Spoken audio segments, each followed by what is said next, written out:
નમસ્કાર મિત્રો, હું મનુષ્ય મૌલિક અને આજનો વિષય છે ગુજરાતી વ્યાકરણ. ગુજરાતી વ્યાકરણની અંદર એમાં ટોપિક છે વાક્યના પ્રકારો. મિત્રો, વાક્યના બે પ્રકાર પડે છે. એક છે અર્થની દ્રષ્ટિએ અને બીજું છે રચનાની દ્રષ્ટિએ. તો આજે આપણે મિત્રો રચનાની દ્રષ્ટિએ વાક્યના પ્રકારો આપણે જોશું.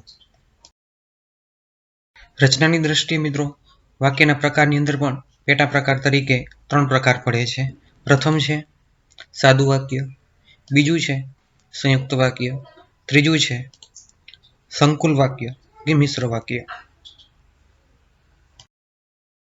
આપણે સાદું વાક્ય જોઈએ. સાદા વાક્યની વ્યાખ્યા આ પ્રમાણે રહેશે.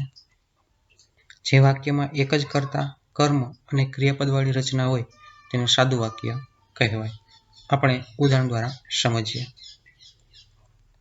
મિત્રો, અહીં એક ખાસ માહિતી કે વાક્યની અંદરથી કર્તા કોણ છે એ જાણવું હોય તો વાક્યને કોણથી પ્રશ્ન પૂછશો તો તમને કર્તા મળશે.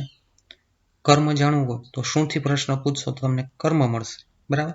એટલે કોણ પત્ર લખે છે તો મહેશ, તો એ જવાબ બનશે કર્તા છે. શું લખે છે તો એ પત્ર, જવાબમાં પત્ર આવશે તો એ કર્મ બનશે. લખે છે એ ક્રિયાપદવાળી રચના છે. બીજું ઉદાહરણ જોઈએ આપણે.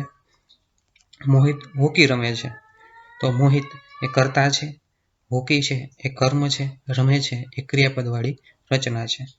ત્રીજું ઉદાહરણ જોઈએ. રાજ પુસ્તક વાંચે છે.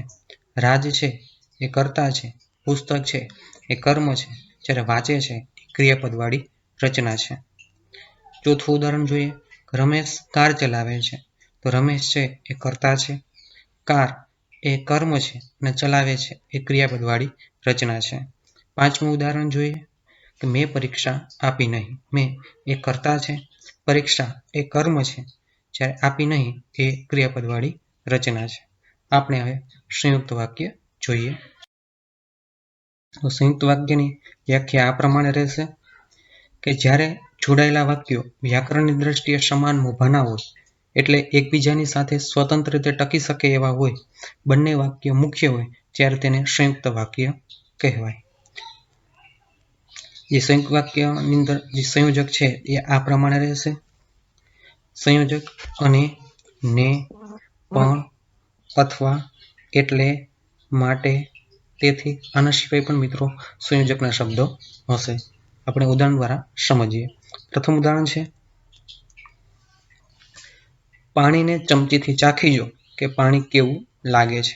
મિત્રો, ખાસ સૂચના કે એની અંદર આપણે જે વાક્ય આપેલું છે તો એ બંને વાક્યમાંથી સંયોજકનો શબ્દ છે આપણે દૂર કરી દેશું તો પણ છે એ વાક્ય એનો અર્થ નીકળશે, એટલે કે સાદું વાક્ય એ બની રહેશે. પાણીને ચમચીથી ચાખી જો, બરાબર? તો આનો અર્થ આપણે નીકળે છે. ને પાણી કેવું લાગે છે, બરાબર?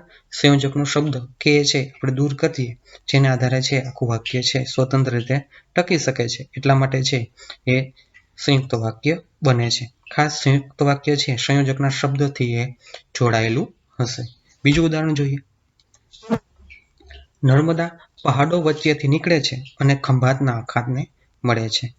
પ્રથમ આપણે જો સંયોજકનો શબ્દ અને છે દૂર કરીએ તો નર્મદા પહાડો વચ્ચેથી નીકળે છે પ્રથમ વાક્ય બની શકે, ને નર્મદા ખંભાતના અખાતને મળે છે એ પણ એ સ્વતંત્ર રીતે અર્થ નીકળી શકે, એટલે અહીં આ સંયુક્ત વાક્ય છે.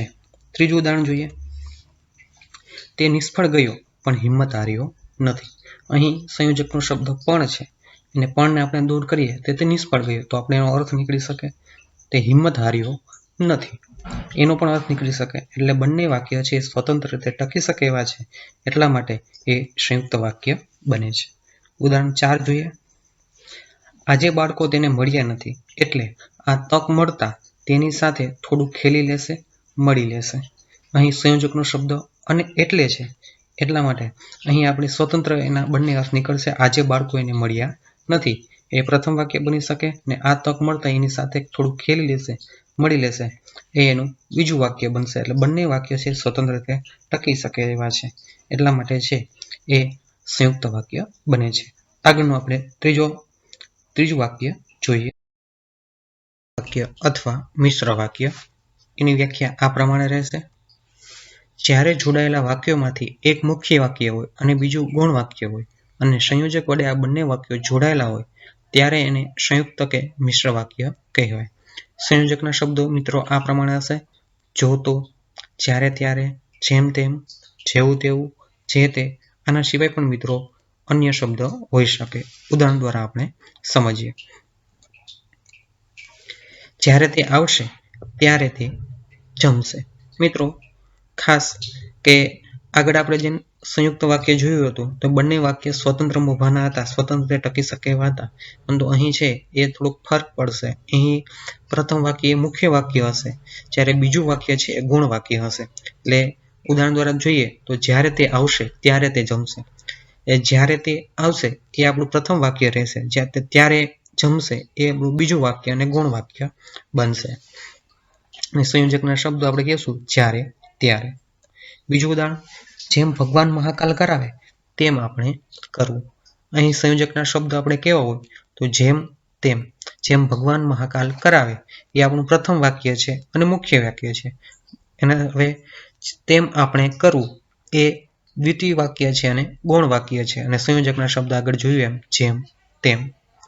ત્રીજું ઉદાહરણ જોઈએ. જો વધુ મહેનત કરશો તો પરિણામ સારું આવશે. સંયોજકના શબ્દ છે જો તો. વધુ મહેનત કરશો એ પ્રથમ વાક્ય છે અને મુખ્ય વાક્ય છે. એનું પરિણામ સારું આવશે તો એ દ્વિતીય વાક્ય છે અને એ ગૌણ વાક્ય બનશે. એટલે કેવું હોય તો બીજું વાક્ય છે પેલા વાક્ય ઉપર આધાર રાખતું હશે.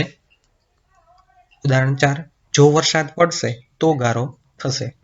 જો તો એ સંયોજકના શબ્દ છે. વરસાદ ગારો થવાની ક્રિયા છે વરસાદ સાથે એટલે કે પ્રથમ વાક્ય ઉપર આધાર રાખે છે, એટલા માટે છે સંકુલ વાક્ય અથવા તો એ મિશ્ર વાક્ય બને છે. પાંચમું ઉદાહરણ જોઈએ.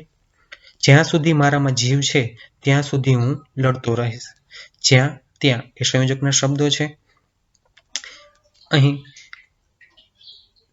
જ્યાં સુધી મારામાં જીવ છે બરાબર એ પ્રથમ વાક્ય અને મુખ્ય વાક્ય છે. ત્યાં સુધી હું લડતો રહીશ એ દ્વિતીય વાક્ય અને ગૌણ વાક્ય છે. એટલે કે પ્રથમ વાક્ય ઉપર છે એ હું લડતો રહીશ એ આધાર રાખે છે.